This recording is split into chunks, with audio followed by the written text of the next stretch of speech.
Shalom Aleichem.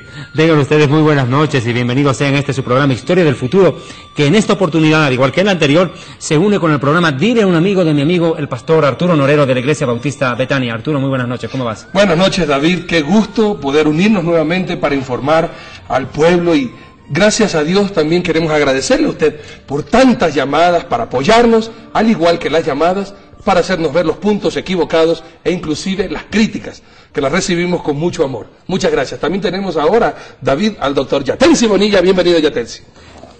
Gracias por la invitación y estoy muy contento de compartir con ustedes, con David, con Arturo, un programa más que va a ser muy divertido y entretenido. Y espero que ustedes también estén contentos siendo parte también de este pequeño debate.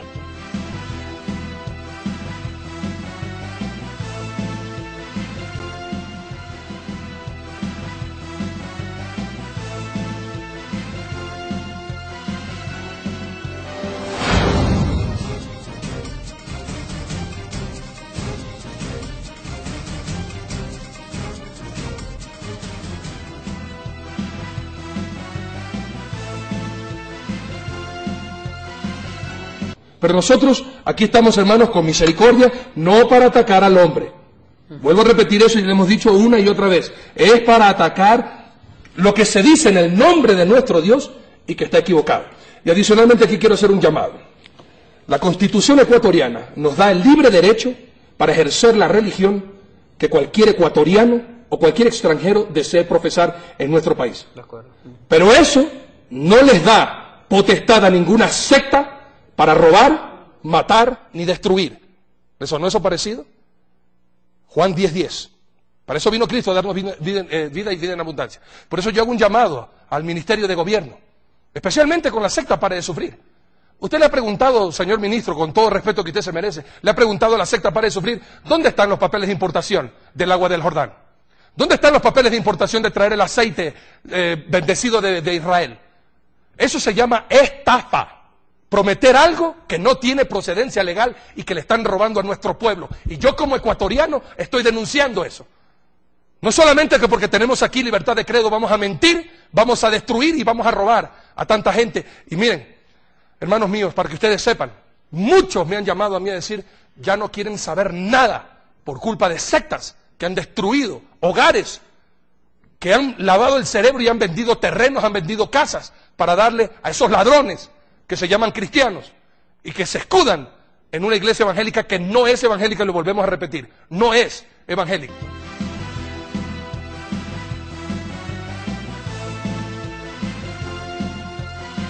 Tenemos una historia hermosa y tenemos doctrina hermosa que vamos a aclarar a la luz de la Biblia y a la luz de la historia. Por eso le invitamos, por favor, no solamente observe, sino que saque papel y lápiz y su Biblia. Y si tiene una Biblia católica, mejor. Porque hoy vamos a estar hablando justamente del catolicismo romano. Y vamos a empezar con la pregunta de rigor. ¿Dónde se inició el papado? La Biblia, muchos de los católicos dicen, Yatensi, que está basado bíblicamente en Mateo, capítulo 16, versículos desde el 16 hasta el 19. Y leo lo que dice la palabra de Dios. Mateo 16, de 16 al 19. Respondiendo Simón, Pedro dijo, tú eres el Cristo, el Hijo del Dios viviente. Entonces le respondió Jesús, bienaventurado eres Simón, hijo de Jonás, porque no te lo reveló carne ni sangre, sino mi Padre que está en los cielos. Y yo también te digo que tú eres Pedro, y sobre esta roca edificaré mi iglesia, y las puertas del Hades no prevalecerán contra ella. Y a ti te daré las llaves del reino de los cielos, y todo lo que atares en la tierra será atado en los cielos, y todo lo que desatares en la tierra será desatado en los cielos. Jesucristo, cuando dijo estas palabras a Pedro, ¿significaba que Pedro iba a ser el fundamento de la iglesia? ¿Significaba que Pedro iba a ser el sustituto de Jesús? ¿Significaba que Pedro iba a ser el primer papa, Yatensi? Una muy buena pregunta, David y Arturo. Mire, permítame hacer una crítica a las traducciones. La Biblia no tiene error, porque es inspirada por Dios. Pero no tiene error cuando fue inspirada en los idiomas originales. En el Nuevo Testamento, en el griego jónico, ático, ptolomaico, en el Antiguo Testamento, inclusive en el paleohebreo, en el antiguo hebreo que fue el cananeo, que hablaba en la antigua Palestina, en Canaán, Y después en el hebreo aramizado, el hebreo antiguo que usó la letra, los caracteres del arameo, que se hablaba en Siria. La palabra de Dios, cuando fue inspirada en las lenguas bíblicas, que ya son muertas, bueno, aunque se hable el hebreo o el griego, pero tienen otras estructuras gramaticales, aunque sí mantienen la misma línea, se usó esas lenguas para inspirar el texto. Pero ¿qué pasa? Cuando se traduce a otras lenguas, al siriaco en la antigüedad, al latín en el siglo V, a las lenguas vernáculas en el siglo XIV, XV y XVI, como el español, el inglés, etcétera, francés, ya las traducciones no son perfectas. En lingüística no hay ninguna traducción perfecta. Entonces, uno puede criticar las traducciones de cualquier versión al español, cualquiera, ya sea el inglés o el español, ya sea Reina Valera, Jerusalén, cualquiera. Pero no podemos criticar la palabra de Dios escrita en la lengua antigua en su momento apropiado. Donde sí hay fallas son traducciones y manuscritos. Perfecto. ¿Qué quiero decir con esto? Precisamente aquí hay una falla ya. Bueno, también hay que aclarar que no tenemos los originales de Mateo ni de Marcos, porque desaparecieron.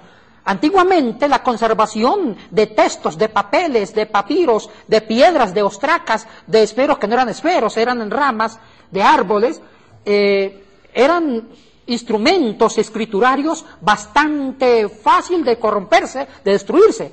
Y no había tener con fotocopiadora. Usted escribió un texto antiguo y la única forma de conservarlo era volverlo a copiar, volverlo a transcribir. Así se conservó o se conservaron las Sagradas Escrituras.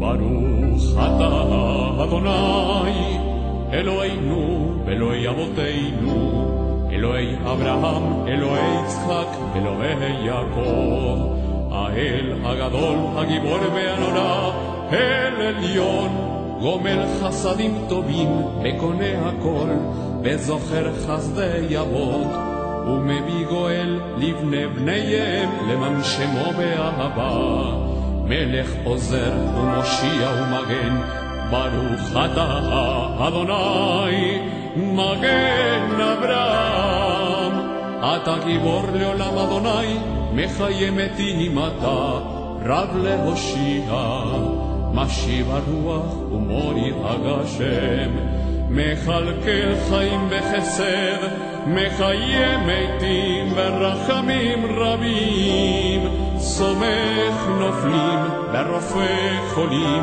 ומתיר אסורים, ומקיים אמונתו לשני עפר. מי כמוך בעל גבורות ומידו מלך, מלך ממית ומחיה ומצמיח ישוע, ונאמן אתה לחיות מתים, ברוך אתה אדוני מחיה המתים. נקדש את שמך בעולם כשם שמקדישים אותו בשמי מרום, ככתוב על יד נביאך בקור הזה אל זה ואמר, קדוש קדוש קדוש אדוני צבאות מלוך כל הארץ כבודו, לעומתם ברוך יאמרו, ברוך כבוד אדוני ממקומו, ובדברי קודשך כתוב לאמור, ימלוך אדוני לעולם, אלוהיך ציון לדור ודור, aleluya.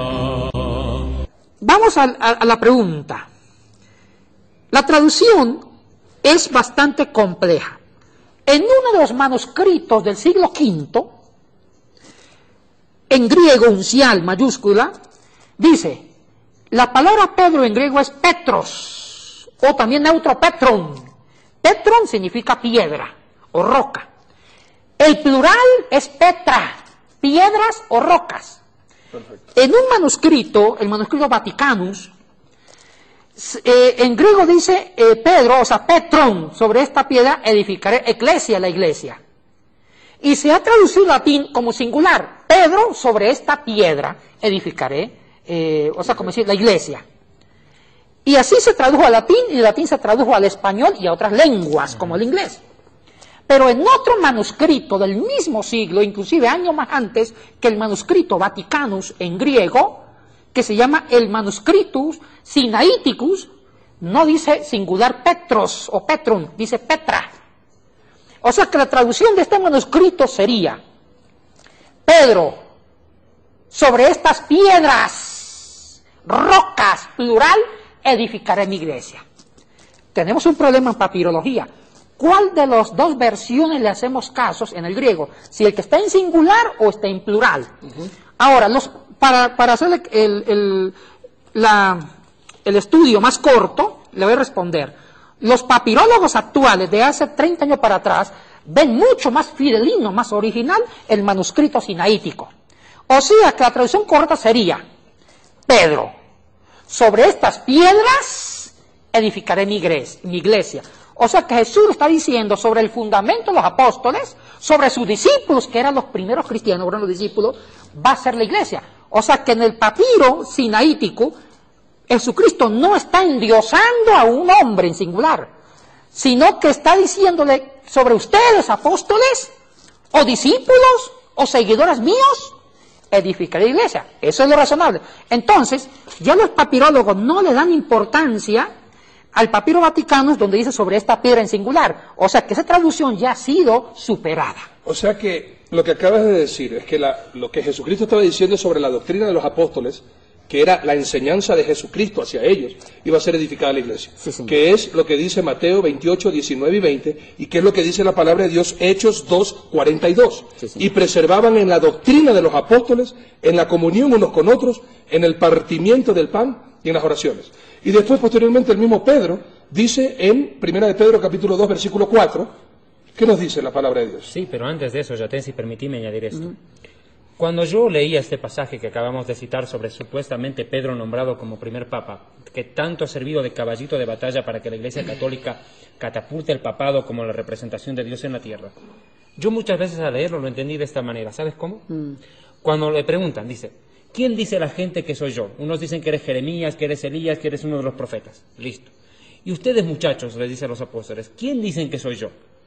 La opinión para Jesús, la más importante, era saber qué piensan sus talmidim, sus discípulos, no qué piensa la gente, sino qué piensan los más cercanos a él. Y él dice: tú eres Yeshua HaMashiach, Ben Elohim, tú eres Jesús el Mesías, el Hijo del Dios viviente.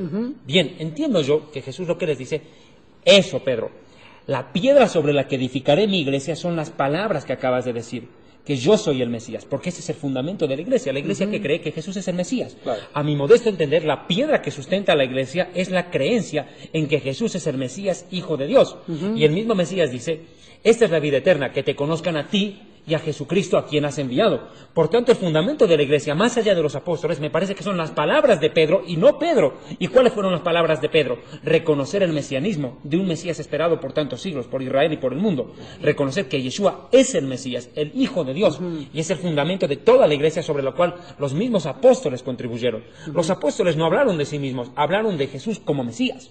Por tanto, la piedra sobre la que se edifica la iglesia no es Pedro, sino el Mesías Jesús. Y los seguidores.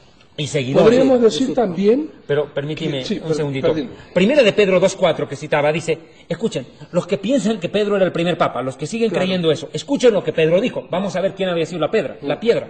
Dice, Primera de Pedro 2.4, acercándose a Jesús, Yeshua, piedra viva, desechada ciertamente por los hombres, mas para Dios escogida y preciosa. Pero lo más impresionante es lo que dice Pablo ahora. Si el problema es traducir como piedra o como roca, a ver, vamos a ver si por ese lado también se nos va de la respuesta. Pero vamos a ver lo que dice 1 Corintios 10.4. El apóstol Pablo está hablando de la tipología de los judíos recorriendo en el desierto, de la alegoría. Y dice, 10.4 de 1 Corintios, y todos bebieron la bebida espiritual, porque bebían de la roca espiritual que los seguía, y la roca era Cristo. Entonces, ¿cuál había sido la roca sobre la que se edifica la iglesia? Yeshua el Mesías, punto. No es ni siquiera Pedro. Y no olvidemos esto, y perdónenme que me adelante un poco, porque Pedro después de eso negó 3 veces a Jesús. Entonces, ¿qué hacemos? Claro. O también podríamos decir que Jesús le está diciendo a esa piedra: Pedro, tú eres piedra, pero sobre esta roca, sobre Jesús. Y dense en cuenta, hermanos, que la iglesia de Cristo tiene el fundamento Cristo, pero tú, Yatensi, tú, David, nosotros somos piedra que seguimos continuando edificando la iglesia. Acuérdense que en la palabra de Dios el libro de Hechos no tiene fin. Y todavía nosotros estamos escribiendo la historia de la iglesia de Cristo. Podríamos decir entonces que ciertamente Cristo es el fundamento y que Cristo no hizo ni tampoco dejó a Pedro como papa. ¿Y por qué decimos esto? ¿Por qué razón los papas no se casan? Y Pedro era casado, y atención. ¿De dónde sale? El celibato. Ahora tú dices ¿por qué es que no tienen los papas no se casan? Porque no quieren que le pase lo mismo de Pedro. ¿Qué cosa? Tener suegra. Mire, comencemos. Para terminar la respuesta a la primera pregunta, que es una pregunta bastante importante, la respuesta es también muy importante. Hay dos hermenéuticas que estoy muy de acuerdo con David, una lectura bastante buena, una hermenéutica del texto. Una cosa sí estamos seguros, podemos aceptar varias interpretaciones, pero menos decir que el texto apunta que Pedro es la roca como papa. Hay el tema de las traducciones de Petro es Petra, eso es una explicación técnica, también está la explicación hermenéutica que es muy apropiada y la comparto David, que se une las palabras de Cristo con sus seguidores. O sea, la iglesia tiene el fundamento en Cristo y también se va tomando fuerza con los auténticos seguidores, que también es parte de la iglesia, y estamos muy de acuerdo con esto. Ahora, sobre el tema del celibato de los papas, permíteme aclarar el tema de cómo se formó un poco el papado, y le respondo esto. Mire, yo no sé dónde se basan para decir que Pedro fue el primer papa. Un texto que se usa mucho es este, pero este texto ya lo explicamos. Descalificado. Y se basan en pseudos documentos que fueron falsificados en el siglo XIV, XIII, XII, y lo ponen como fecha en el siglo II o III. Estos documentos ya han sido detectados y vistos como falsos. La pregunta es, ¿cuál sería el primer documento antiguo, el más antiguo, donde se diga que Pedro fue el primer papa? Y le contesto a esta pregunta es, el documento más antiguo donde se dice que Pedro fue el primer papa y que el famoso padre de la iglesia, Clemente Romano, el primo del emperador Domiciano, fue el segundo papa, fue el famoso catálogo liberiense o liberiano, escrito por el papa Dámaso hacia el año 350. O sea, que recién en el siglo IV se escribe un documento donde se dice que Pedro fue el primer papa y que Clemente Romano el segundo. Esto significa que no hay ningún documento más anterior que diga esto.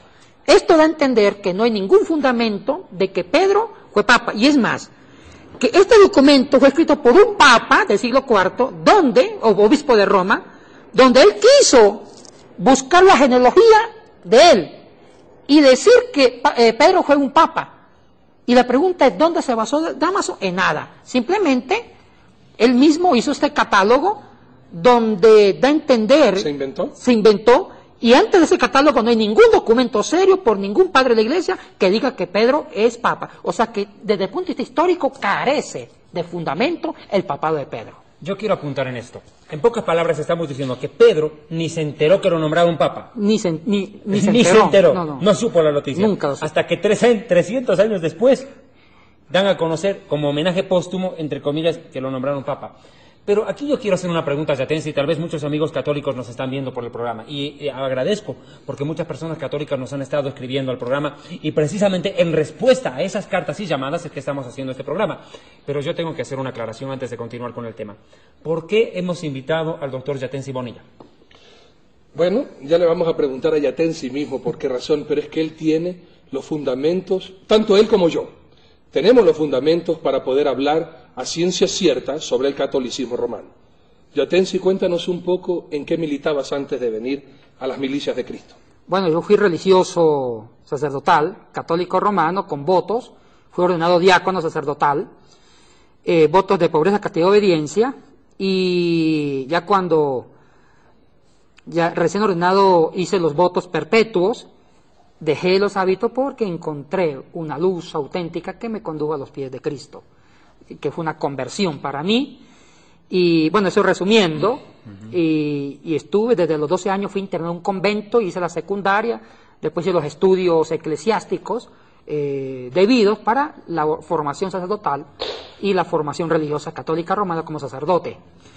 Ese en sí es, en resumen, mi trasfondo. Ahora soy un pentecostal, creyente, pastoreado, maestro del seminario de pastores y investigador de la palabra. Y ese en sí ha sido mi trasfondo.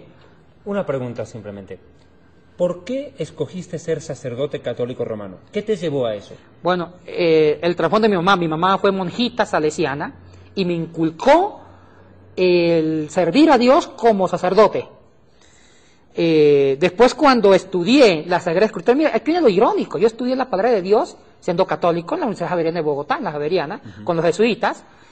Estudié Biblia, lenguas bíblicas, filosofía, papirología, todo esto, y con el conocimiento de las Escrituras conocí a Cristo. O sea que la misma Biblia me predicó a Cristo con el estudio de las lenguas antiguas o bíblicas y la formación del texto bíblico. Ahí conocí a Cristo en el estudio mismo de la palabra. ¿Estás diciéndome que catolicismo y Cristo no son igual?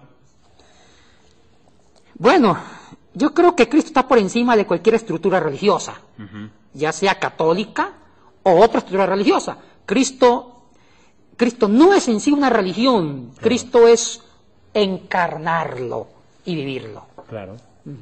Es interesante, ¿no? Porque muchas veces uno puede pensar que en este programa lo que tratamos de hacer es de defenestrar a otros, y es lo que menos queremos. Nosotros lo que queremos es que las personas se den cuenta de la verdad, y la verdad está en la Biblia.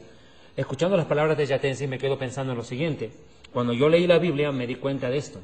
Es que ahí está el punto. Es que nosotros queremos que la gente llegue a la Biblia, no a la religión. Claro. Eso es lo que me pasó a mí también.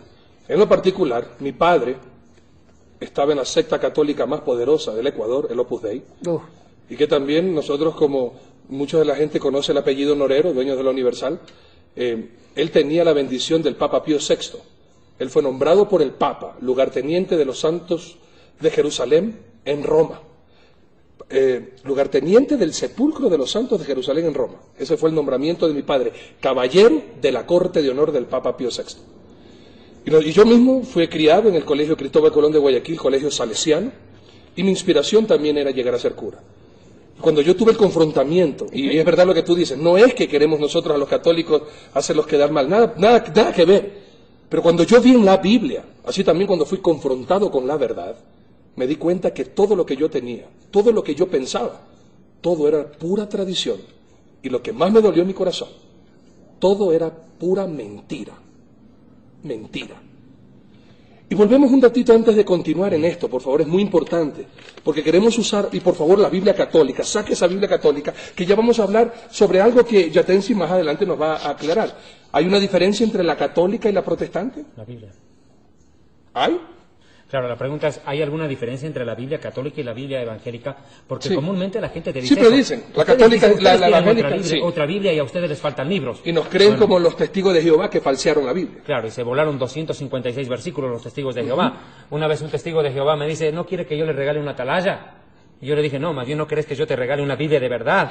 Creo que te hace falta más eso. Pero volviendo al punto, y aquí quiero ir a esto, por favor. Yatensi, ¿quién fue el primer papa? Bueno, ya está claro que Pedro ni supo, se murió sin saber que fue papa, sino que en el siglo IV lo hicieron papa, con el famoso Papa Dámaso, que escribió la historia de él hacia atrás, que es una invención en sí literaria y hasta mítica. Ahora, el término papa tiene fuerza con el famoso Papa Gregorio el Grande. Hablemos de Gregorio el Grande, que es en sí el fundamento del catolicismo romano que hasta el día de hoy conocemos.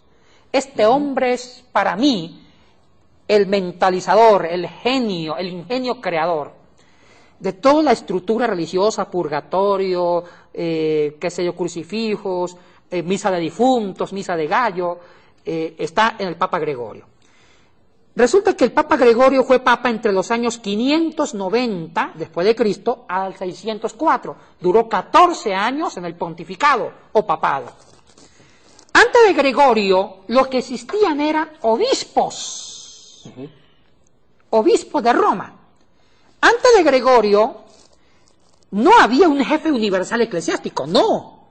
Lo que existían eran obispos o patriarcas en diferentes ciudades cristianas. Un ejemplo, había un obispo en Constantinopla, que era el jefe eclesiástico de Constantinopla, con otros obispos auxiliares, que era un cuerpo colegiado, y con sacerdotes, presbíteros, como se llamaba antiguamente. En Constantinopla, en Jerusalén, en Antioquía, en Éfeso, en Alejandría, y también en Roma. O sea que el obispo de Roma tenía casi el mismo poder que el obispo de Alejandría o patriarca de Alejandría, porque en Oriente se llamaban patriarcas, patriarca de Alejandría, patriarca de Constantinopla, patriarca de Jerusalén, patriarca de Éfeso. Así llaman patriarcas, obispos. Pero, ¿qué pasó? Habían dos imperios. Estaba el imperio de Oriente, que lo manejaban los descendientes de Constantino. Constantinopla fue la ciudad que fundaron. Exactamente, que fundó la actual Constantino. Turquía, la actual Estambul. Muy bien, sí, de acuerdo, David. Sí. Y quedó Occidente. También lo manejaron descendientes de Constantino. Bueno, la división del imperio ya fue en el siglo II, inclusive en el siglo III con Diocleciano. Pero, ¿qué pasa? Occidente siempre fue amenazado por los bárbaros, Claro. estragodos, vándalos, visigodos, etc. Entonces, ya en el siglo IV y siglo V, los vándalos, los bárbaros, toman Roma, toman Occidente. Se destruye el imperio de Occidente, mas queda viviendo el imperio romano de Oriente. Persistió. Persistió. ¿Qué sucedió ahí? La única autoridad eclesiástica era el obispo de Roma. Pero resulta que los bárbaros no eran buenos gobernantes, eran buenos para la conquista, para la barbarie, para tomar, para la guerra, pero no eran buenos para gobernar y administrar. Entonces muchos bárbaros se hicieron cristianos, David, Arturo. Se convirtieron al cristianismo católico y el Papa pescó en río revuelto, el obispo de Roma. Entonces el obispo Gregorio, año 590-604, al ver que los bárbaros no eran buenos para gobernar, él fue usurpando poderes. Aparte del poder religioso que tenía en Roma, fue usurpando el poder administrativo civil y fue educando a los bárbaros cómo gobernar. O sea, fue controlando el Estado de Occidente. Y poco a poco Gregorio fue centrando el poder en sí y empezó a formar el título de Papa, que posteriormente otros papas sucesores dieron fuerza al término Papa, como un padre. Entonces Gregorio unió dos poderes, el poder eclesiástico con el poder civil, y empezó a controlar no solamente Italia, Arturo, controló también parte de España, Portugal, Alemania, Francia, Inglaterra, y empezó a formar los estados pontificios. Pero cuando el Papa adquirió poder en Occidente, y muchos reyes se volvieron, y muchos reyes bárbaros ya eran civilizados, y eran católicos, y eran siervos del Papa, o sea que muchos reyes dependían del Papa. Entonces el Papa le brilló el ojo y apoderarse de Oriente. Siempre el papado tuvo ansias de gobernar las antiguas ciudades como Éfeso, como Constantinopla, Alejandría, que no pudieron gobernarla porque estaba el imperio de Oriente, que el emperador de Oriente respaldaba a la iglesia, que ahorita es la iglesia ortodoxa griega de Oriente.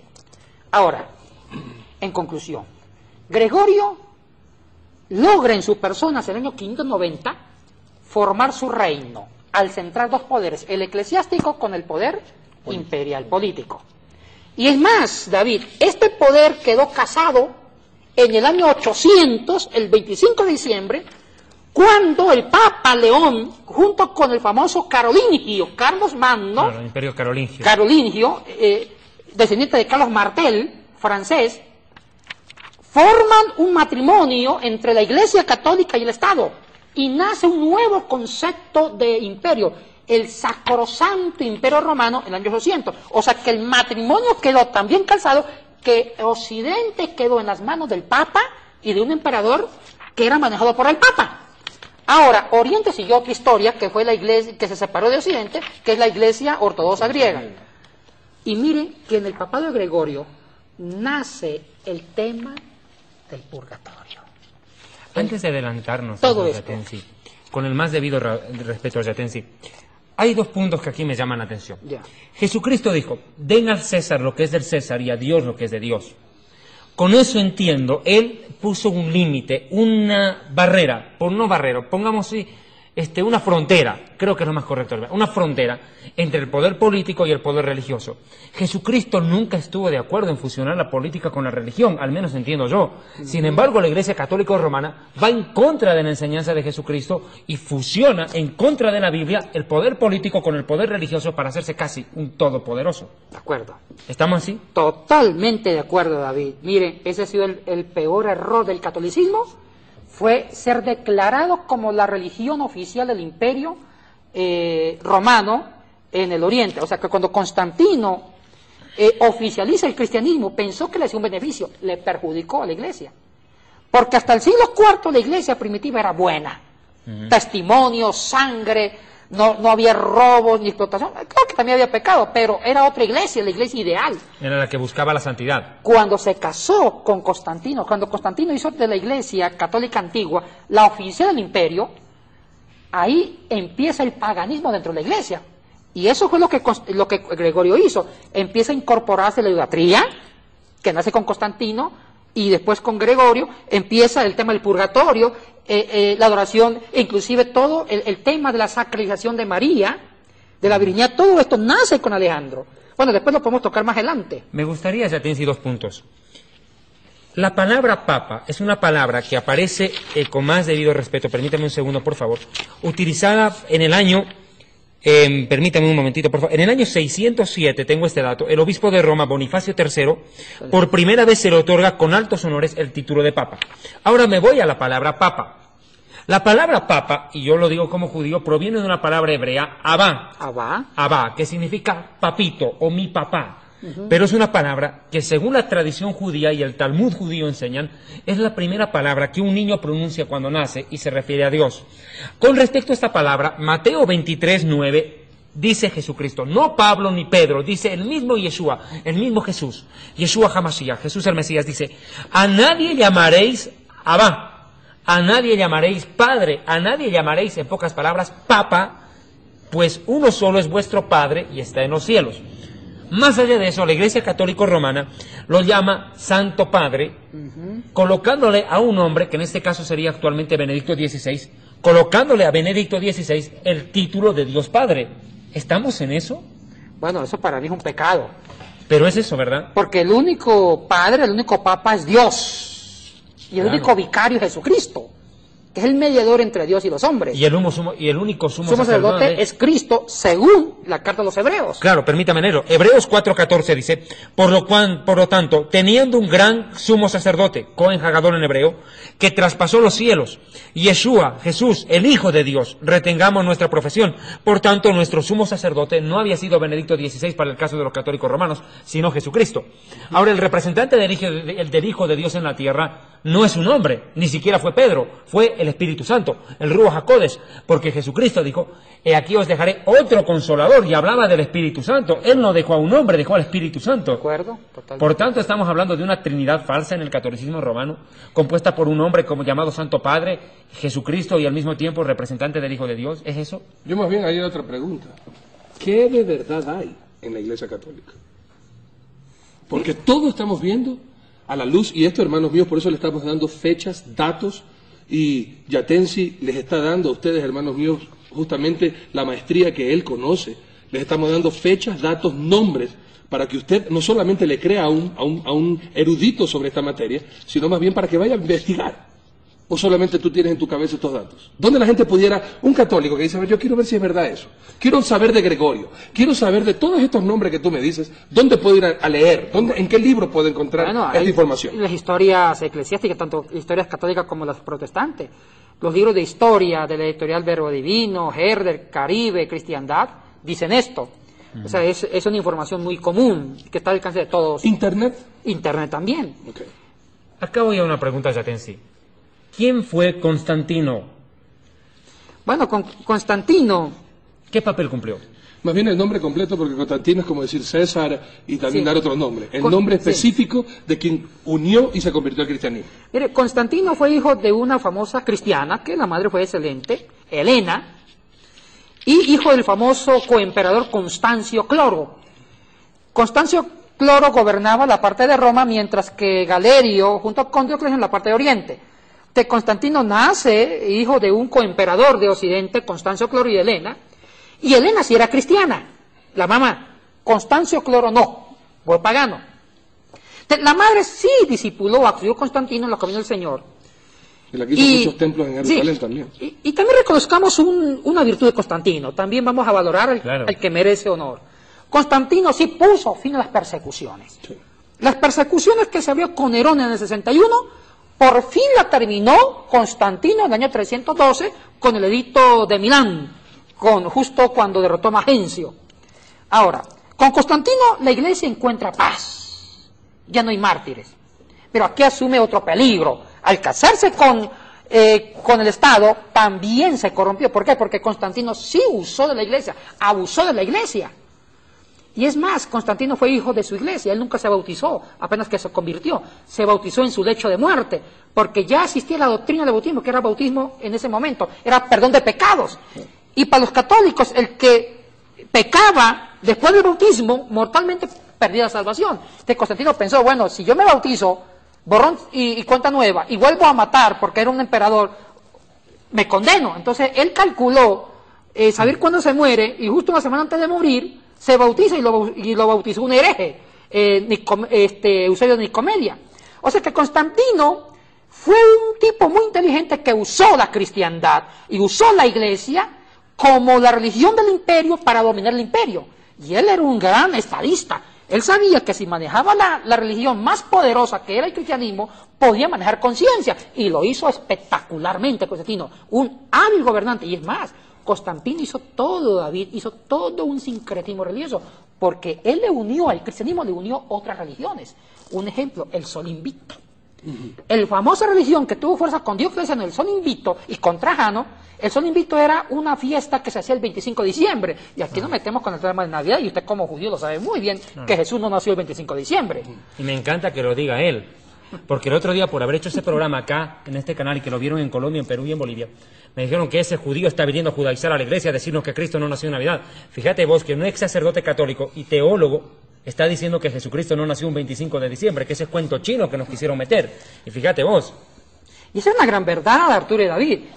Lo que pasa es que el 25 de diciembre se celebraba una fiesta pagana en el mundo romano. Era la fiesta al sol de justicia, que se llamaba al sol. ¿Por qué? Porque en esa fiesta de Navidad, sino de diciembre, del 24 al 31, eran los famosos celebraciones romana. Donde se celebraban las buenas aguas. Eran los, pongamos, para la cosecha, donde venían las aguas, donde llovía, y las aguas que venían en abundancia era como signo de prosperidad, de fecundidad. Entonces, cuando venían las aguas de diciembre, el invierno, celebraban, era la fiesta del agua, donde bien que los dioses eran justos y que el sol era justo con la tierra. Entonces, el 25 de diciembre era la fecha clave donde se llamaba el nacimiento del nuevo sol. Entonces, Constantino, como un buen politólogo y religioso, qué genio, dijo, mire, a mí no me conviene tener varias religiones, porque si hay varias religiones, se pelean entre sí y me divide el imperio. Me conviene una sola religión. Hagamos un sancocho inteligente. Cristianicemos, dijo Constantino, las fiestas paganas del sol de justicia. Y en lugar de decir la fiesta del 25 de diciembre, sol de justicia, que es el sol, llamémosle la fiesta del sol, que es Jesucristo. O sea, el nuevo sol de justicia se llama Cristo. Cristo como el ser de justicia. Trasladó término. Ya el sol no era el de justicia, sino ahora el nuevo sol va a ser Cristo como el sol de justicia. Y se decreta la natividad.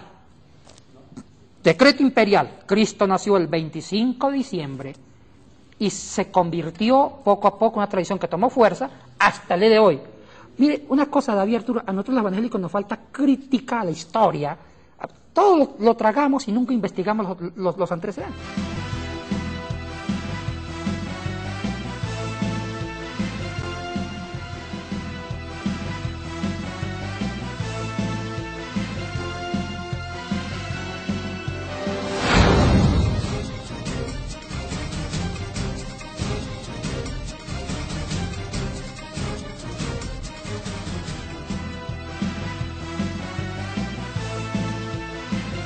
Pero, entonces, ¿qué hizo Constantino?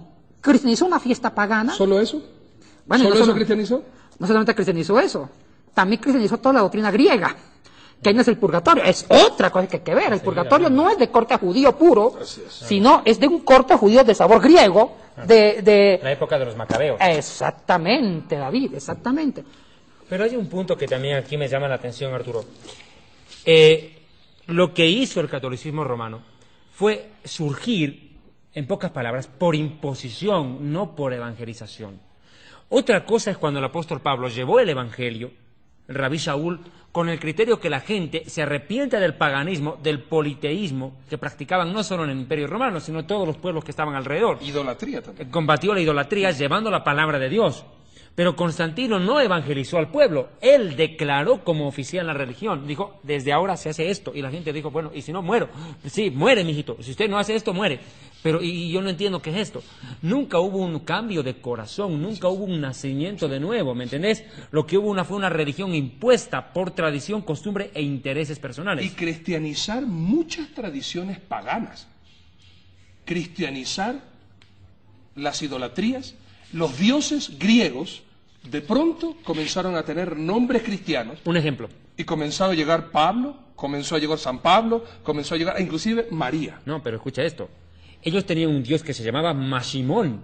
¿Y sabes qué hicieron? Lo llamaron San Simón, que sonaba facilito. Sí. Y es lo que pasó. Es por eso que cuando tú ves un calendario, comprate un calendario en una librería, vas a ver que cada día es cumpleaños de un santo. Y ni el mismo católico sabe cuántos santos tiene. Pues esa es la doctrina de todos los santos de la Iglesia Católica. Y lo más interesante es de que ¿quién los declara santos a ellos?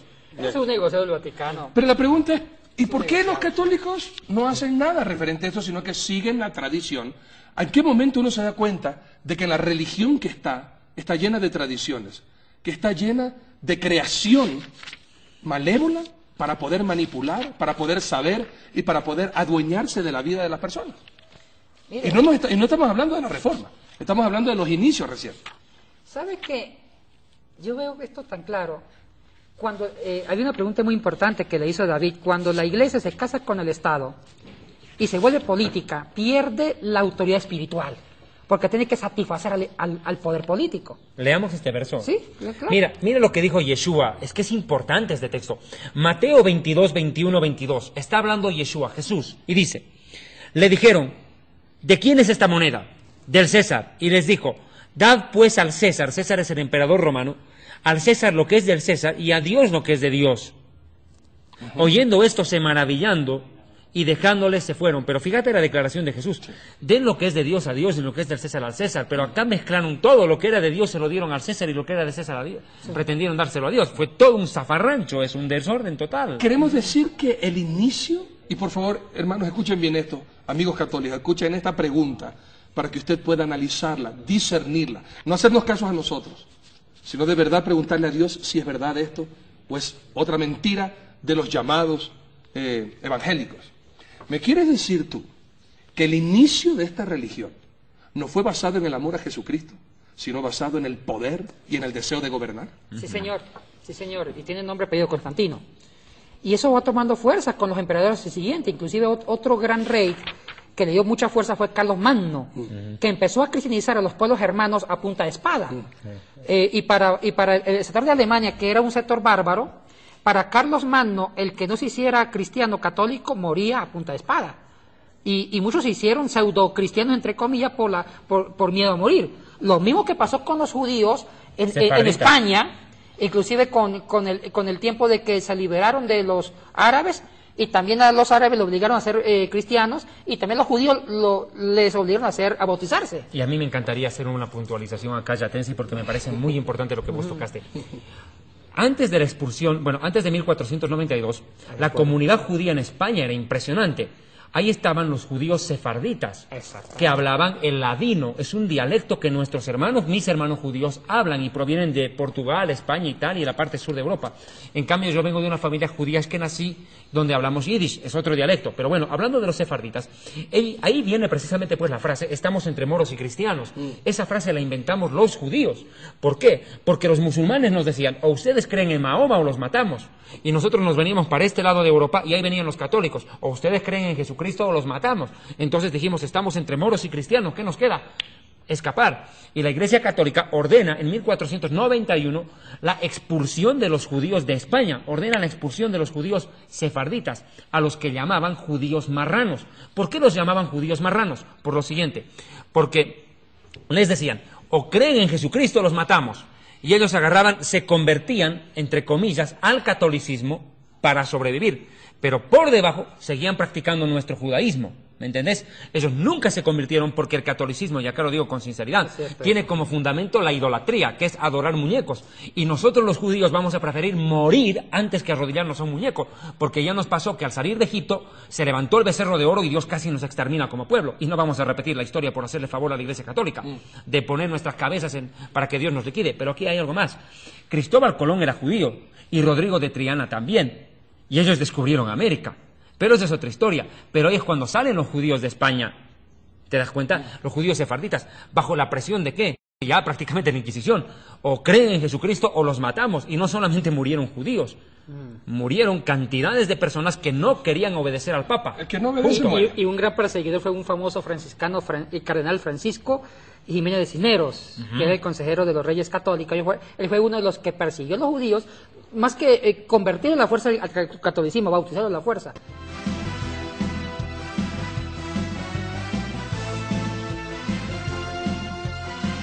Pregunta y atención. Y aquí es algo importante. Quisiera que me definas, por favor, la palabra concilio, que es de donde sale la doctrina católica dictada por el Papa conjuntamente con sus cardenales.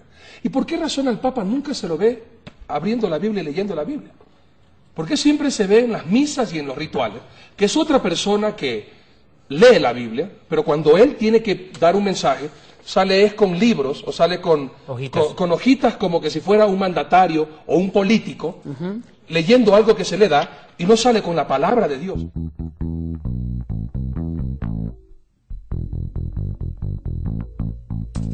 ¿Me quieres decir, Yatensi, que el catolicismo fue fundado en deseos y en necesidades propias de un ególatra y no basado en la palabra de Dios? Mire, usted hizo una buena pregunta, que es un concilio. Un concilio también es parte neurológica, parte importante y esencial de la Iglesia Católica hasta el día de hoy. El concilio es como un sínodo, una gran asamblea presidida y convocada por el sumo pontífice, el Papa, donde convoca a los obispos, cardenales y otros líderes religiosos católicos para formular posturas doctrinales de esencia. O sea, que es el concilio que tiene el poder para cambiar doctrina o para tener buenas nuevas doctrinas, y en todas las facetas. El primer concilio que se convocó fue en el año 325 después de Cristo por el mismo emperador Constantino, usando a los líderes eclesiásticos de Constantinopla, de Alejandría, de Jerusalén y también al obispo de Roma. Y Constantino los convocó a la fuerza. ¿Sabe por qué los convocó?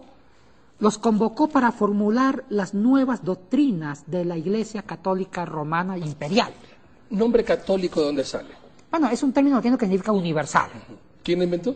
Bueno, ahí mismo con Constantino. No, fue antes. Ya Ignacio de Antioquía fue un padre de la Iglesia del año 113, que es un gran hombre, un hombre santo en el buen sentido de la palabra.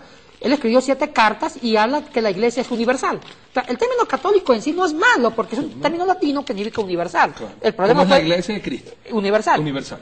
Pero el problema es la orientación que se le dio. Entonces, mire, ahí Constantino, con ese concilio se decreta que María es la Madre de Dios. El concilio de Nicea. ¿Me estás diciendo que un hombre decretó eso? No, él lo convocó, lo decretaron los teólogos, obispos de ese concilio. ¿Basado en qué? Bueno, aquí hay un problema muy serio y si vale la pena comentamos un poquito sobre esto. Lo que pasa es que aquí el concilio de Nicea en el año 325 empiezan las nuevas posturas católicas imperiales, doctrinales. ¿Qué pasa? Aquí la Iglesia empieza a usar las categorías de la filosofía griega, de Platón y Aristóteles, para entender el cristianismo. O sea, antes del concilio, la cristología, Jesucristo se la entendía de las categorías judías. Pero con el Nicea, sacan las categorías judías, usan las categorías griegas aristotélicas y platónicas para entender a Cristo. Y aquí nace el tema de la transubstanciación, que va a ser más posterior, nace el tema del purgatorio. Ahora, pongamos un ejemplo.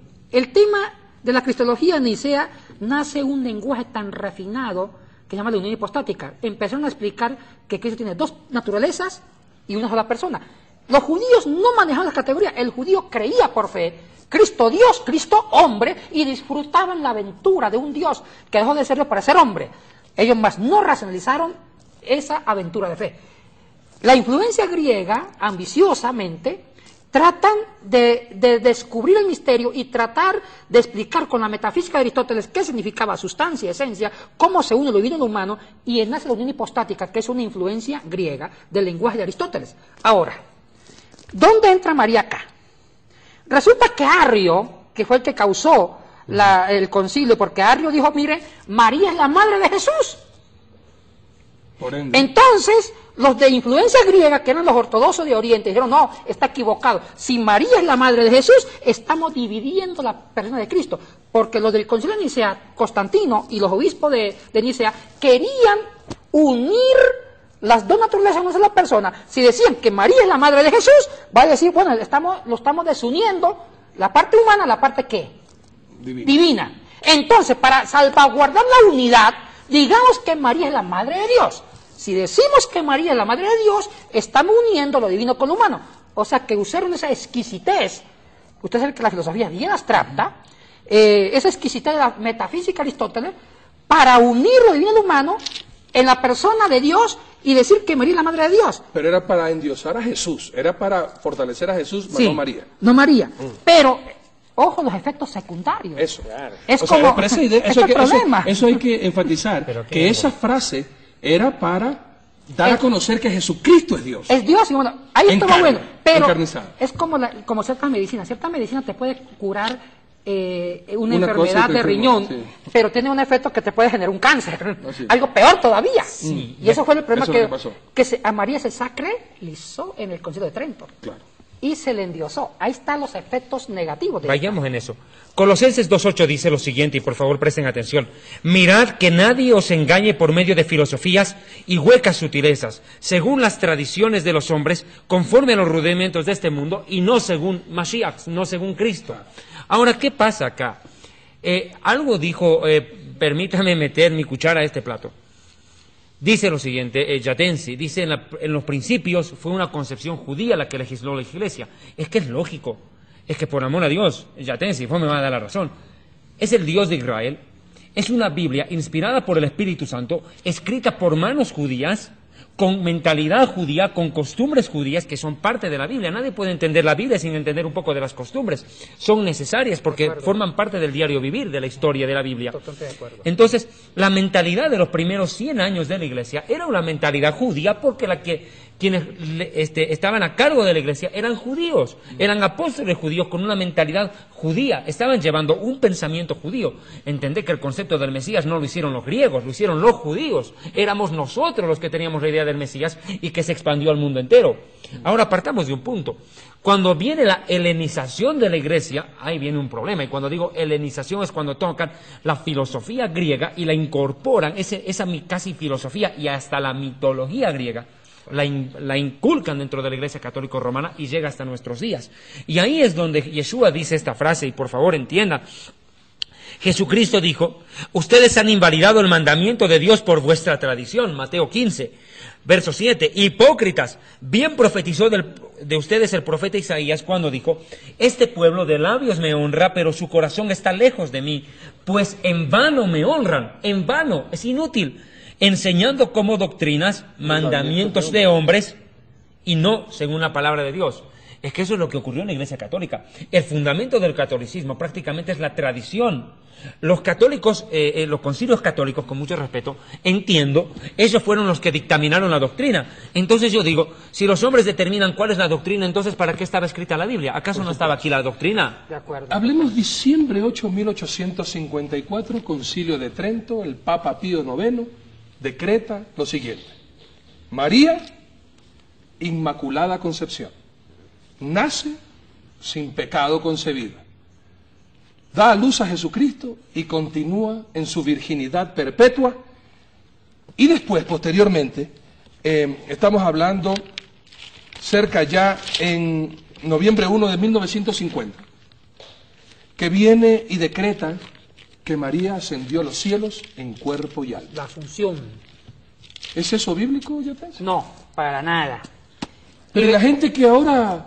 Y hay que tener cuidado aquí, hermanos. Por favor, le estamos diciendo las fechas, los concilios, los papas. Es cuestión de buscar en la historia para ver si esto dice la Biblia o lo dice y lo dictó un hombre inspirado en qué. Bueno, mire, justo yo me atrevo a decir que el primer concilio que ya dejó una ventanita abierta, David y Arturo, fue el concilio de Nicea, cuando se trató de salvaguardar la unidad de Cristo divino humano, diciendo que María es la Madre de Dios. Ay, ese tema, volvé a ese tema. Para un segundito, ¿te puedo detener en ese tema, por favor? Cuando tú dices María, Madre de Dios... Para mí es una herejía. Es una total herejía, con mucho respeto. Estamos diciendo que fue la abuela de Jesucristo. Porque mira, el católico cree en una Trinidad, Padre, Hijo y Espíritu Santo. Ya, ese es otro tema. Padre, Hijo y Espíritu Santo, ya, ¿ok? Entonces, si es Madre de Dios, tiene que ser Madre del Padre y al mismo tiempo del Espíritu Santo. Ahí está el error. El hecho que sea Madre del Dios Padre la convierte en la creadora de Dios. O sea que María existe desde antes que Dios. Superior, la reina de los cielos. Perdón, es eterna ante Dios. Antes que Dios está María. Y al ser la Madre del Dios Padre se convierte en la abuela de Jesús. ¿Y ahora qué parentesco tiene con el Espíritu Santo? Me quedo pensando. No, mire, esto fue una atrocidad. Estoy totalmente de acuerdo. ¿O no? ¿Herejía o no? Herejía de las buenas. Terribles. Una gran herejía. ¿Por qué? O sea, la intención, quiero ser muy justo acá, la intención fue buena, pero el remedio fue nefasto. Peor el remedio que la enfermedad. Exactamente. Ya. La intención fue salvaguardar la unidad, lo divino y lo humano. Estamos en lo correcto. Pero la receta fue catástrofe. Al decir que María es la Madre de Dios, estoy de acuerdo con lo que dice usted, David. Quiere decir que María es la Madre del Padre, la Madre del Espíritu Santo, o sea, que es la creadora del Dios, porque una madre fecunda, da a luz. Bueno, eso es un desastre. Paganismo. Ahí nació y paganismo. Y mire, y a mí me suena esto como más modelo de los mitos griegos. Claro, es un mito la griego. Diosa, la madre de Zeus, la madre de la tierra, Gea, todo esto. Aquí nace todo el atropello doctrinal. Los otros concilios siguen la idea de Nicea, y el concilio también de Trento, hacia 1545, 1563, ya decreta a María como digna de veneración. O sea, no adoración, sino veneración. Y explicaron que veneración es respeto, pero no adoración. Pero el católico sencillo confundió la veneración con adoración y empieza el pueblo católico a sacralizar a María. Y la Asunción es una doctrina muy reciente que dice que María no pudo quedarse, que su cuerpo no se corrompió. O sea, que trataron de que María imita a su hijo en la resurrección. La diferencia es que a María no la resucitaron, sino que muertita, los ángeles la llevaron al cielo, que se llama la doctrina de la Asunción. Ahora... No fue ella por sus propios medios, sino que no, los ángeles la llevaron. La llevaron. Ahora, ¿por qué esta doctrina así? Lo que pasa es que ellos ya habían sacrificado tanto a María, que María no se puede quedar en un cementerio pudriéndose, ya que su hijo resucitó. Entonces también mandemos a María con cuerpo y alma al cielo. Mandemos. Y decretan por concilio. O sea, que los concilios tienen un poder, los concilios tienen un poder más fuerte que la Biblia misma. Pero mira, por decreto. ¿Podríamos decir algo? Por decreto. Por decreto. Pero mira, aquí hay algo que hay que darle crédito a los católicos, a mis amigos católicos, que espero que esto les esté llegando como luz a ustedes, no para confundirlos, sino para que, como dijo Yatensi, sea motivado a investigar, a ver si ciertamente es lo que estamos diciendo es verdad o también nosotros estamos mintiendo. Hay muchas cosas y muchas tradiciones ahora actualmente en los católicos, que suenan bien pero que no son bíblicos. Por ejemplo, hay algunos católicos que nos dicen, pero ustedes los evangélicos dan pena, tienen padre pero no tienen madre. Nosotros los católicos tenemos padre y madre. Suena bien, suena lógico, claro. ¿Pero es eso bíblico? No. ¿Tiene María algún poder para poder interceder por nosotros, al igual que los santos, para interceder por nosotros? No. Mire, yo a María la respeto mucho como un modelo de mujer. Los evangélicos respetamos a María, porque Jesucristo no nació del aire. Eso sí queremos dejar bien claro. Tenemos respeto y reconocemos por María. que María fue obediente en la mano de Dios. Perfecto. Fue un instrumento en la mano de Dios, cumplió su tarea, que Dios le encomendó a ser la madre del Mesías. Así es. Del ser humano, del Yeshua. Eso lo tenemos claro. Y yo a María, predico a María como modelo de madre, así es, modelo de esposa y sierva de Dios y una santa en el buen concepto de la palabra. Ahora, la Biblia es clara. La Biblia es monoteísta. El judaísmo se diferenció de otras religiones que eran politeístas. Abraham predicó el monoteísmo. Exactamente. Para cada... Monoteísmo, y los dioses... explica ese término para la gente que no Monoteísmo entiende. es un único Dios. ¿Y politeísta? Único y verdadero. Politeísta significa poli, varios dioses. Perfecto. Y los pueblos circundantes a Israel, y usted lo sabe muy bien, David, eran pueblos que adoraban a los dioses astros. Claro. En la Mesopotamia, donde vino Abraham. Claro. Entonces, ¿qué pasa? Uno de los aportes reveladores del judaísmo fue desmitificar el concepto de Dios, porque antiguamente Dios era figura natural, era el dios sol, dios luna, y las antiguas, inclusive religiones precolombinas, creían que los astros eran divinos. O los animales eran dioses. O los animales. Entonces, ¿qué hizo el judaísmo en la relación divina? Desmitologizó, dijo, Dios está por encima de los astros y de la creación. Dios es un absoluto y uno solo, ¿ves? Ejat. No permite otro, sino que es el único y verdadero. Claro, y ahí está nuestro credo. Shema Israel, Adonai Eloheinu, Adonai Echad. Escucha Israel, el Señor nuestro Dios, uno es. Exactamente. Ese es el credo de Devarim 6.4, Deuteronomio 6.4, es el credo de la fe judía, el Kriyat Shema, la recitación del Shema. Totalmente de acuerdo. Pero aquí hay algo, Yatensi, partamos de un punto, no quiero acelerar tanto en esto, siento que estamos saltando un punto. El católico romano, en el año 431, tengo este dato, comienza la adoración y la veneración a la Virgen María. Bien. En el Concilio de Calcedonia. ¿Perdón? Concilio de Calcedonia. Ok. Ahora quiero aclarar un punto. Según este pasaje, los católicos veneran a María. Yo no soy un erudito en latín, pero entiendo que la palabra veneración viene del latín venerati. Sí. Y el latín venerati es arrastrado del hebreo Hoshiana, que significa sálvanos ahora. Disculpa, en mi país se dice la misma cholita con nuestra pollera. Por tanto, el católico sí adora a María, aunque no lo quiera reconocer. Y aquí entra este punto, mis amigos. Jesucristo le dijo algo a Satanás. Solo al Señor tu Dios adorarás, solo a Él adorarás y solo a Él servirás. Mirá, se lo dijo al diablo. Perdonad con mucho respeto, pero creo que algunos más tendrían que escucharlo. Esta es una debilidad justo y bueno que lo toque David, para aclarar. En los decretales católicos romanos sí dan una diferencia entre adorar y venerar, pero la diferencia es tan raquítica que en la práctica no hay diferencia. Es una excusa para seguir haciéndolo. Para mí es un juego de términos, juego de palabras. Claro. Pero en la práctica yo no veo una diferencia entre venerar y adorar, es lo mismo. No, empezamos por ¿Está eso. de acuerdo? Aquí hay una palabra. La idolatría, ¿no? No, hay un punto. En el judaísmo tenemos una mitzvah, un mandamiento que dice, honrarás a tu padre y a tu madre. La palabra honrar tampoco había sido venerar, porque cuando el judío venera a su padre, comete idolatría. Claro. Nosotros honramos. ¿Y qué quiere decir honrar? Atenderlo, hacerle feliz, proveer lo necesario para que subsista, que no desfallezca, que si está en nosotros el sostenerlo, debemos hacerlo, porque tarde o temprano nosotros nos convertimos en padres de nuestros padres y tenemos que cuidarlos, así como ellos cuando nacimos nosotros. Ese es el concepto de honrar padre, pero en ningún momento entra en la mentalidad judía que honrar es venerar y que venerar es para el hombre. Eso es algo propio de Dios. A Elohim, solo a Elohim usted puede venerar y adorar, no a nadie más. Pero hay otro punto acá, Yatensi. Hace rato hace un cachito mencionaste, dijeron esto, que el poder intercesor de la Virgen María. Yo entro en doctrinal y clave con mis amigos católicos. Es que acá hay algo que nos separa con los católicos y se llama verdad. Nada más y nada menos que la verdad nos divide. Acá no es un problema de religión, es el problema de verdad o mentira. Punto, se acabó. Los católicos romanos sostienen esto. Escuche. Santa María, Madre de Dios, ruega por nosotros pecadores, ahora y en la hora de nuestra muerte. Amén. Bien, ruega por nosotros. Ahora fíjate lo que viene ahorita.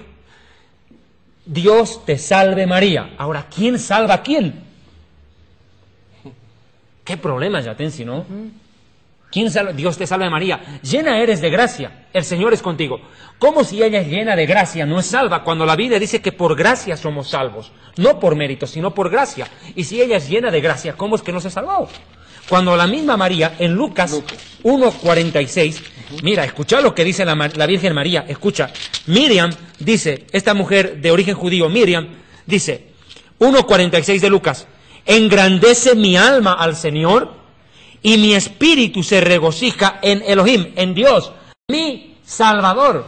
Escucha la declaración de Miriam o María. Mi Salvador lo declara Dios. Ella no puede salvar a nadie porque ella misma confiesa con su propia boca que necesita de un Salvador. Ahora perdonad. Hay que ver que el rosario fue inventado en el siglo XIII por Domingo de Guzmán Y justo aquí hay muchos errores teológicos, garrafales. Sí, hay algo más Y que María quisiera... también es una víctima, al igual que Pedro. A Pedro lo hicieron papa y a María intercesora de la humanidad, cuando ella misma y él mismo reconocen que necesitaban a Jesucristo como Salvador. Pero Totalmente escucha de acuerdo, esto, claro. pero mira, escucha esto. Según los católicos romanos, nuestros amigos católicos romanos, sostienen que la Virgen es la madre de todos los creyentes. ¿Estoy equivocado? Así Sí. sostienen ellos. Así Ellos lo sostienen. Sí. Sostienen que María es la madre de todos los creyentes. A la luz de la Biblia, nuestra madre es otra. Escuche quién. Sí, yo sé. Gálatas 4:26. Mas la Jerusalén de arriba, la cual es Esa es madre nuestra de madre. todos nosotros, es libre. ¿Cuál había sido la madre de toda la iglesia? La Jerusalén. nueva Jerusalén que está en el cielo. No había sido ninguna mujer. Había sido nada más y nada menos que la nueva Jerusalén en el cielo. Si hay una madre para la iglesia es esa. Y si hay un padre es Dios, no el hombre, Benedicto XVI. Así es. Pero eso es que yo estoy tratando de hacer las preguntas de las personas, recordando cuando yo mismo era católico y escuchaba todas estas verdades y me trastornaba saber que todo lo que yo creía en ese momento es mentira, yatense. ¿Cómo así? Tú que fuiste al seminario católico y viste la verdad en la Biblia, ¿cómo es que ahora los curas, y con mucho respeto a ustedes curas, que tendrán que pararse ante el trono de Dios y tendrán que dar cuenta de continuar en la farsa y la mentira, temiendo más a los hombres y no a Dios, y que ustedes piensan y saben claramente la verdad de la Biblia, y que ustedes están prostituyendo al pueblo ecuatoriano y al mundo entero, enseñando mal? ¿Cómo es que tú te viste y los demás no ven? ¿Yatense? ¿Cómo es que tú te diste cuenta de que 2 más 2 son 4 y que eso es la realidad y no la mentira que todavía se sigue profesando? Y como vemos nosotros en nuestro país, yo sé que ustedes dos son extranjeros, pero yo como ecuatoriano y estoy hablando, ¿por qué en los pueblos primero empieza la misa y el cura y después sacan a pasear a los muñecos y después todo termina en una pachanga con gente borracha en los pisos?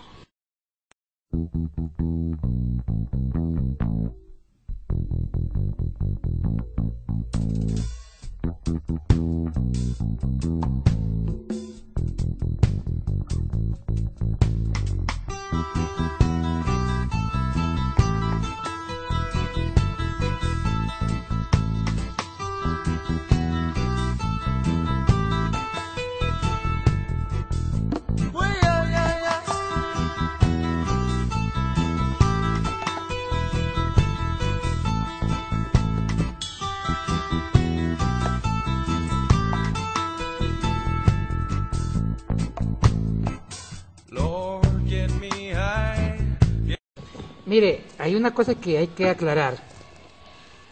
Los curas no son ignorantes, eso es lo más triste. Son los más sabios. Son sabios. Y no todos los curas, porque los que estudian para ser, pongamos, párrocos, lo que se llama el clero diocesano, bueno, tienen otro tipo de formación, más hacia la doctrina. Los curas religiosos, lo que son jesuitas, salesianos, son eruditos, estudian la Biblia científicamente. Y mire, Arturo y David, muchos curas no creen en lo que predican los domingos. Bueno, partamos de ahí. No Yo he creen. conocido rabinos que no creen en Dios, son ateos. Sí. Y también seguramente habrán sacerdotes Claro. católicos que son ateos. No que han creen. estudiado tanto, han dudado tanto, es que han estudiado la Biblia a la luz de la filosofía que sacaron a Dios. A ver, explícame eso porque estoy pensando como los que están escuchando. ¿Cómo No, que los sacerdotes no creen No creen en Dios? purgatorios, porque ellos sí saben la verdad. Lo que pasa, mire, voy a contar una experiencia muy increíble. Cuando entré a la Javeriana a estudiar Biblia, un doctor en Biblia, Alberto Parra, nos dicen: muchachos, a partir de este momento van a saber la verdad y nada más que la verdad, pero no podrán predicarla en los templos católicos. ¿Por Es qué? para usted solito. Entonces le pregunta a un compañero mío: disculpe, doctor, entonces ¿qué vamos a predicar? Y él responde: ustedes predican lo que la gente cree. ¿Qué cree la gente? Purgatorio. Prediquen purgatorio, prediquen agua bendita, pero ustedes van a saber erudición bíblica. Y miren que yo aprendí la erudición bíblica siendo con los jesuitas. Aprendí papirología, griego, hebreo con ellos, y tuve maestros rabinos, porque en las universidades católicas ellos son profesionales, son otros, son doctores. Tuve 2 maestros rabinos en Torá, de Jerusalén, del Museo, del Instituto Bíblico de Jerusalén, rabinos de origen tanaítas, que los eran doctores, claro. Los genios del los judaísmo. genios. Y mire, y también tuve un maestro protestante en historia de la iglesia. O sea, que ellos aprecian la erudición, la investigación, pero no la pueden enseñar. De cuando yo escucho eso, se me acabó el mundo católico. Y muchos curas son más evangélicos, pero no se salen por miedo Bueno, hay muchos también intereses, ambiciones. Vuélveme a Eso no. repetir eso que me dejaste a mí loco, y yo estoy seguro que ustedes, amados amigos católicos, no lo van a creer.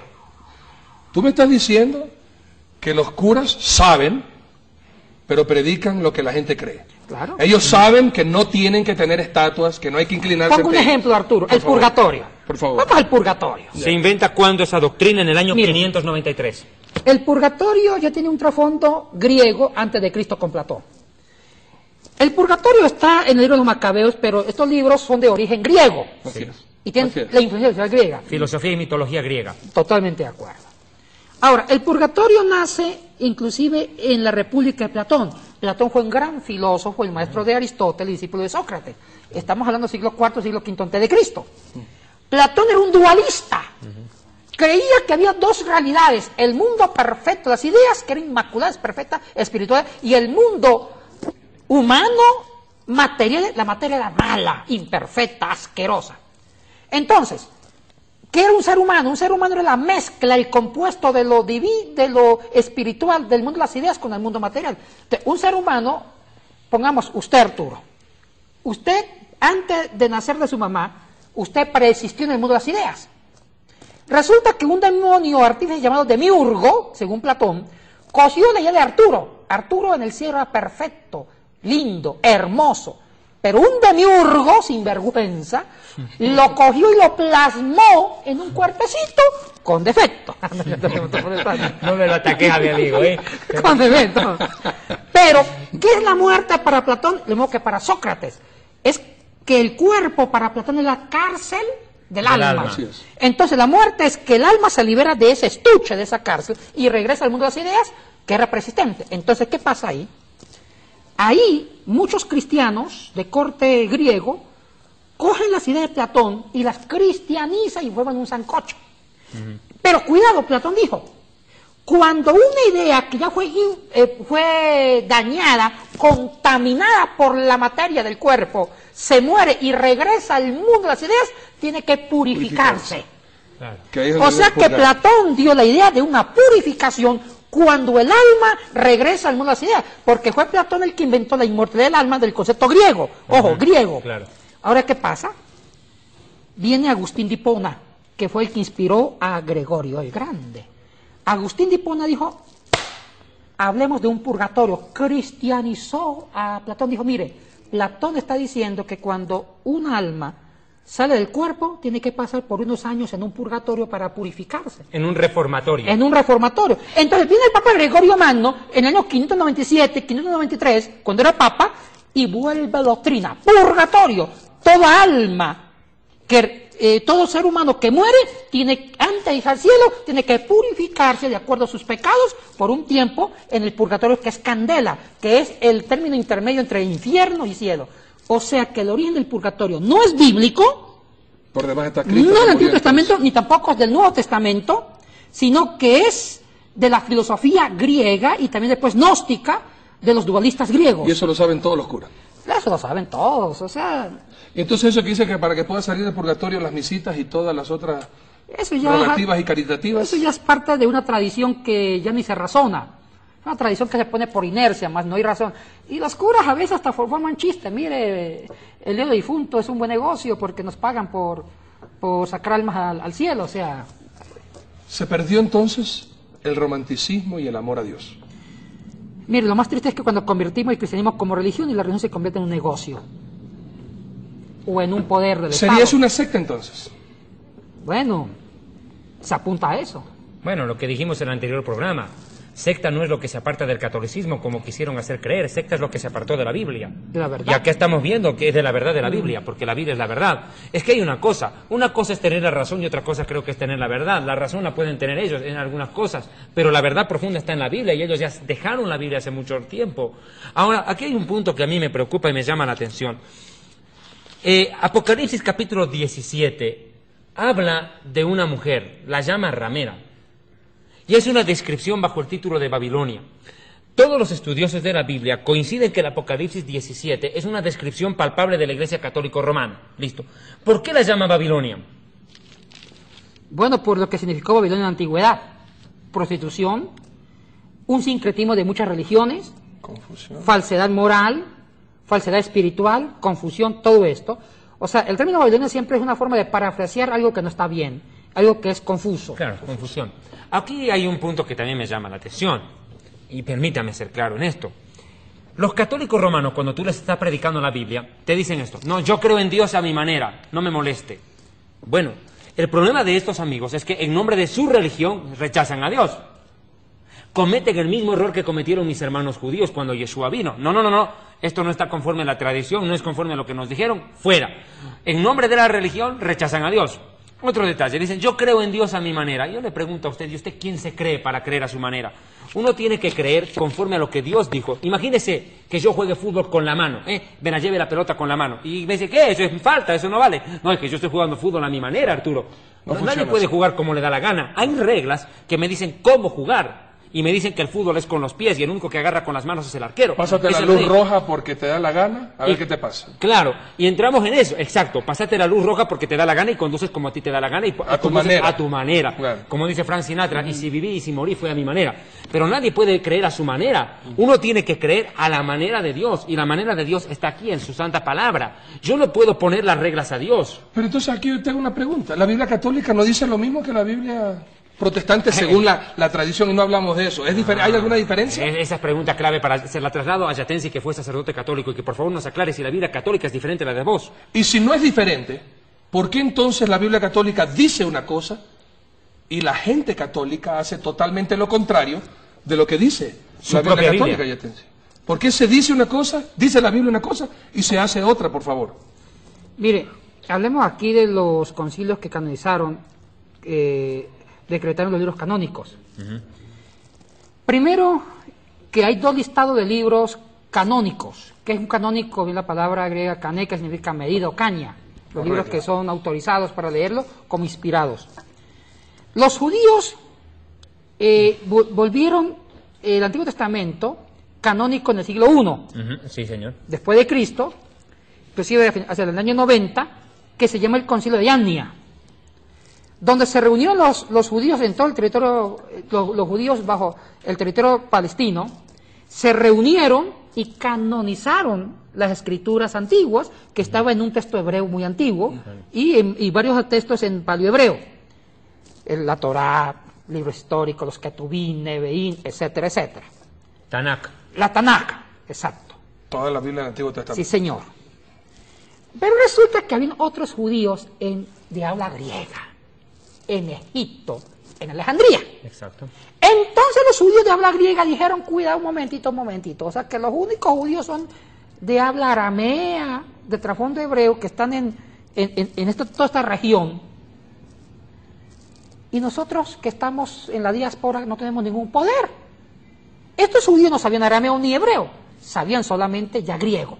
Los judíos habían dicho, 100 años después, dijeron los rabinos de habla griega en Alejandría, ahora nos toca a nosotros formar nuestro propio canon. Y el canon que vamos a formar van a ser los libros escritos por judíos de influencia griega. Se reúnen. Pero hicieron algo bueno, que hay que también reconocer. Aceptaron el primer canon de los judíos hebreos. En el Concilio de Yania. Sí, no se anuló, pues. Sí, no lo aceptaron. Pero sumemos otros libros. Sumemos los libros que fueron escritos en griego. Los apócrifos. Exactamente, los apócrifos, que fueron escritos bajo el gobierno de los reyes griegos seleucidas. Claro, los Ptolomeos y Seleucidas. Ptolomeo y Seleucidas, que ya sabían griego. Entonces, entra Tobías, Macabeos, Judith, Esther, etcétera. Daniel 2. Daniel, la otra parte de Daniel. Baruch. Eclesiástico, entran todos estos libros. Y estos libros tienen un trasfondo netamente griego, que es una mezcla del judaísmo desde la perspectiva griega. O sea, ya se perdió el propio judaísmo puro. Es que eso es lo que pasó, y aquí va una explicación. Aquí hay que tomar algo en cuenta, y si me permites dar este aporte. No, claro. Nosotros los judíos respetamos el libro de los Macabeos, por amor a Dios. Historia. Para nosotros no solo es historia, es un milagro. Excelente el libro. Si nosotros no sobrevivíamos en la época del Hanukkah, no hubiera habido cristianismo. Partamos de ahí. ¿Por qué? Y lo digo muy bien. Los griegos estaban decididos a exterminarnos. y Dios levantó a Judas Macabeo y provoca una Simón, rebelión Jonathan impresionante. Macabeos. Arrasa porque los griegos dijeron, dejen de circuncidarse, y lo consiguieron. Muchos judíos dejaron de hacer el brit milá o circuncisión. Obligaron a que no guarden el sábado, querían meternos la filosofía y la mitología griega y hacernos olvidar de la Torá. Entonces el choque ni siquiera fue un choque netamente político, fue un choque entre la verdad contra la filosofía. Un choque entre la Biblia y la filosofía, y los judíos nos impusimos. Y eso es una parte de nuestra historia clave. Fíjate vos que el profeta Daniel, cuando habla en la estatua de Nabucodonosor, habla del vientre de bronce. El vientre de bronce sabemos por escatología básica que representa el imperio griego. Daniel profetizó entonces que los griegos someterían a Israel, y eso ocurrió en esa época. Antíoco Epífanes y compañía cumplieron las profecías de Daniel. Que un judío no lea Macabeos, no va a entender lo que es el Hanukkah. Y regresando nuevamente, la diferenciación. Sabemos que hay la diferencia entre libros, pero ¿qué tal en el texto? Ahora, entonces, ¿qué pasa con los judíos de habla griega? Se reúnen 100 años después y canonizan libros, como usted explicó, que también hablan de la historia judía. Los Macabeos es precioso, es un milagro de Dios, claro que sí. Y también libros de Tobías, que tienen su encanto también, un milagro de Tobías, con el tema de la ceguera. Claro. Entonces se canoniza y ellos lo suman al canon que habían hecho los judíos en toda la región de Palestina, en toda esa franja. Se suman esos libros. Entonces hay dos, el listado de Yania y el listado alejandrino 100 años después. ¿De qué pasa con la Iglesia Católica? Aquí vemos la diferencia entre la Biblia protestante evangélica y la Biblia católica. Entonces, la Biblia católica, ¿qué hizo los católicos? Aceptaron los dos cánones. Aceptaron el canon judío, porque sí, la Biblia católica sí aceptan el canon judío del Antiguo Testamento del Concilio de Yania. Decir lo contrario tampoco no seríamos correctos con ellos, en la verdad, en honor a la verdad. Pero también aceptan el canon de los judíos alejandrinos, dos cánones. ¿Qué pasa con los protestantes? En los evangélicos hay opinión diversa. Las iglesias históricas, algunas, no todas, como algunos presbiterianos, luteranos, aceptan los dos cánones en cuanto a Antiguo. Estamos hablando de Antiguo Testamento, cuidado, no Nuevo. Porque entre el Nuevo Testamento ya todos coincidimos. Católicos y evangélicos coincidimos en los 27 libros del Nuevo Testamento. Aquí no hay problema. El problema es el Antiguo. Entonces los judíos, perdón, algunos protestantes aceptan el canon judío de Yania y el canon alejandrino. Los protestantes fundamentalistas, conservadores de las colonias americanas del siglo XX, solamente aceptan el Antiguo Testamento del Concilio de Yania, mas rechaza como apócrifos el canon alejandrino. O sea que aquí hay ópticas muy diferentes.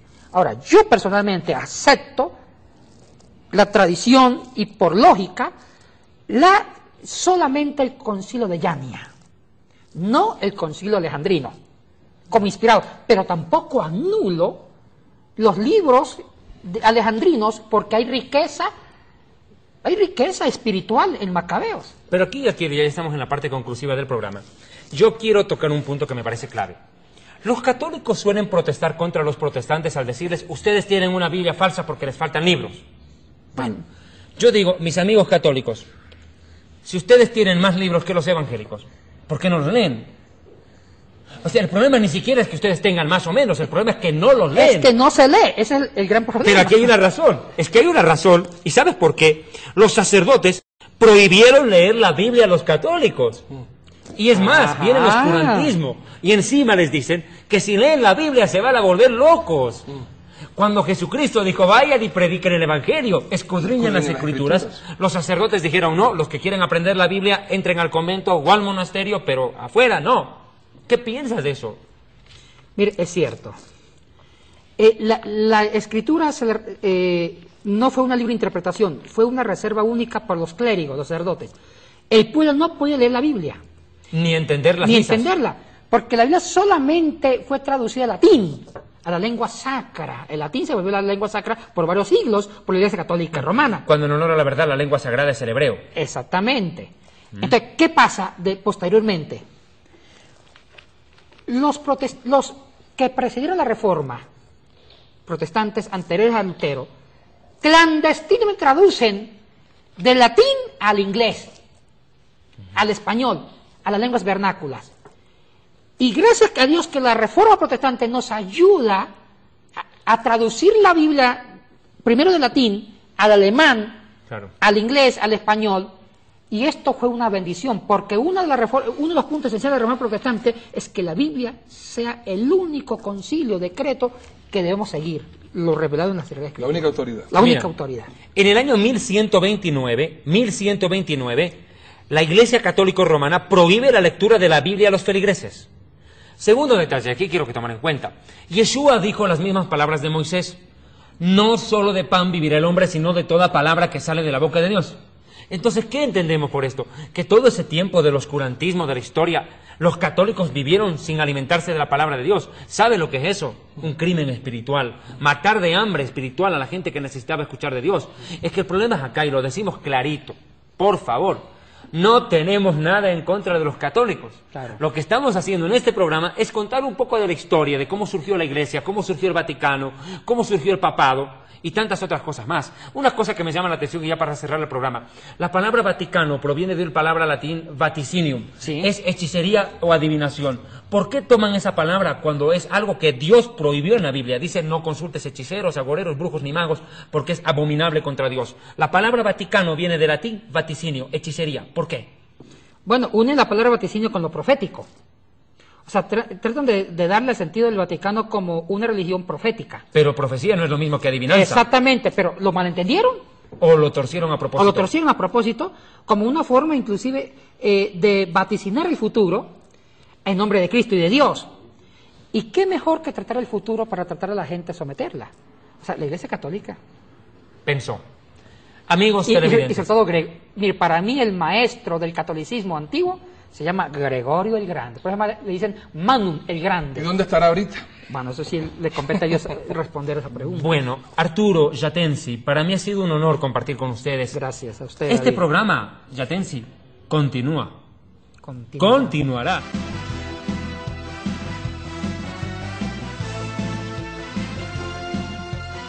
Si usted es católico y nos ha visto en este programa, yo le invito a hacer esto. Entregue su vida a Jesucristo. Y entre la religión y la Biblia, escoja la Biblia porque simplemente no hay nada que dudar. La Biblia es la palabra de Dios. La religión es la obra de los hombres, supuestamente en nombre de Dios, pero para beneficio propio muchas veces. Amados hermanos, permítanme por favor hacer uso de unos minutos más de este su programa Historia del Futuro, porque para Dios el futuro es historia. Deseo hacerles conocer de la manera más respetuosa dos anuncios importantes.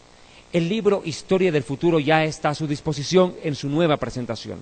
Ustedes pueden adquirirlo en su país de origen haciendo un depósito a la cuenta que aparece en pantalla en este momento y nosotros se lo haremos llegar inmediatamente.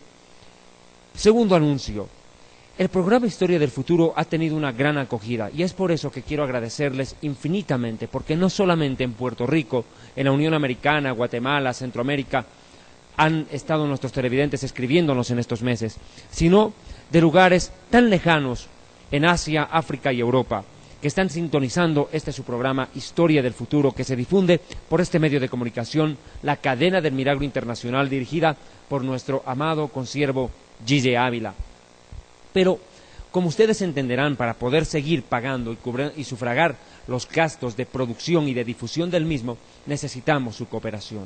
Si Dios pone en su corazón cooperarnos, por favor, no lo dude, no piense dos veces. Necesitamos de su ayuda urgentemente para poder seguir cancelando los costos que obviamente demandan la difusión de este programa televisivo que tanto interés ha despertado en el mundo entero, porque debido a las enseñanzas escatológicas, la gente está despertando, la iglesia está despertando, preparándose en santidad, porque Yeshua viene pronto.